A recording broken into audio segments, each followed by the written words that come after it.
বাৰে বাৰে বিতৰ্কত মৰ্মিতা মিত্ৰ। এই মৰ্মিতা মিত্ৰ নামৰ এই বংগৰ যিগৰাকী বেপাৰী গায়িকা এইগৰাকী যাতে কোনো কাৰণতে ভৱিষ্যতে অনাগত দিনত যাতে বিহুৰ মঞ্চত গীত পৰিৱেশনৰ কাৰণে আহ্বান নকৰে। আটাইতকৈ চূড়ান্ত তেওঁৰ মানে অভদ্ৰামী গিৰিয়েক আৰু মৰ্মিতা মিত্ৰৰ। মৰ্মিতাৰ বিৰুদ্ধে ক্ষুব্ধ বিহু কমিটি।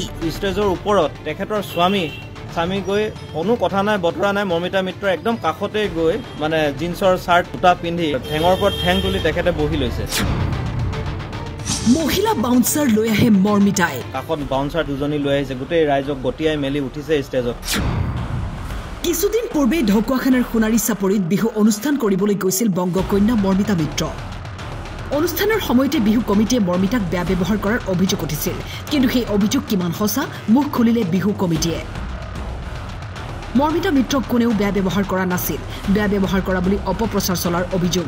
চুক্তিতকৈ সোনকালে টকা বিচাৰিছিল মৰ্মিতাই। ৰাজ্যক গতিয়াই মেলি ষ্টেজত উঠাৰ অভিযোগ। বাউন্সাৰে জোতা জিন্স পিন্ধি মঞ্চত উঠাৰ বাবে কমিটিয়ে বিৰোধিতা কৰিছিল। মৰ্মিতা মিত্ৰ আহিব নে নাহিব এই কথাটো স্পষ্ট হোৱা নাছিলে, গতিকে আমাৰ কমিটি মানুহখিনিয়ে তেওঁক বাৰে বাৰে অনুৰোধ কৰাৰ পিছতো তেওঁলোকে বাইট নিদিলে। তেওঁলোকৰ এটাই কথা যে সমুদায় ধন আদায় দিয়াৰ পিছতহে তেওঁলোকে ক'ব যে আমি সেই অনুষ্ঠানলৈ যাব পাৰিম। কোনোবা আশ্চৰ্য বৰপাত্ৰৰ অনুষ্ঠান এটাৰ গইনা লৈ তেওঁলোকে আমাক তেনেধৰণে কথা কিছুমান ক'লে। তেনেকৈ আমি তেখেতক ক'লো যে ৪৫,০০০ টকাটো আমি এতিয়া আপোনাক সেইকাৰণে তুলি দিব পৰা নাই, আপোনালোকে আমাৰ পৰা এখন চেক লৈ যাওক, দৰকাৰ হ'লে আমি ৩খন চেক প্ৰদান কৰিম। মেনেজাৰে মান্তি হৈ মৰ্মিতা মিত্ৰক সোধে, মৰ্মিতা মিত্ৰই আকৌ হাজবেণ্ডলৈ পেলাই দিয়ে। তেনেকৈ কথাটো হৈ নুঠিলে। তাৰপিছত আমি তুলি মেলি তেখেতক বাকী টকাখিনি আমি তেখেতলোকক আমি দিলোঁ। তেখেতলোকক আমি টকাখিনি দিয়াৰ পিছত আকৌ তেখেতলোকৰ আৰম্ভ হ'ল অনুষ্ঠানৰ কথাটো।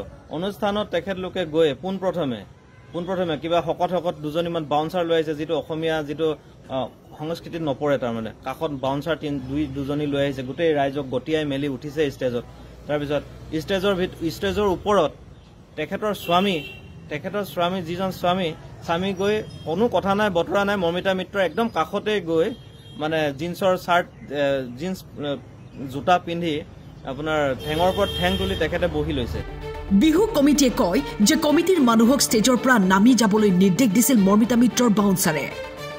আৰু তাকে লৈ দুই এটা কথা বতৰা তেওঁলোকক আমি নোকোৱাও নহয়। আৰু তৃতীয়তে তেখেতলোকে অনুষ্ঠানটো যেতিয়া আৰম্ভ কৰিলে আমাৰ কমিটি মানুহখিনিকে ষ্টেজৰ পৰা নামি যাবলৈ তেওঁলোকে বাৰে বাৰে কৈ আছে। কমিটিক অৱগত নকৰাকৈ সোনকালে অনুষ্ঠান সামৰাৰো অভিযোগ মৰ্মিতাৰ বিৰুদ্ধে। কো ছিংগাৰক গান গাবলৈ দায়িত্ব দি সোনকালে ওলাই যোৱাৰ অভিযোগ কমিটিৰ। মাজুলীৰ পৰা ৰাজীৱ দত্তৰ ৰিপৰ্ট, টাইম 8।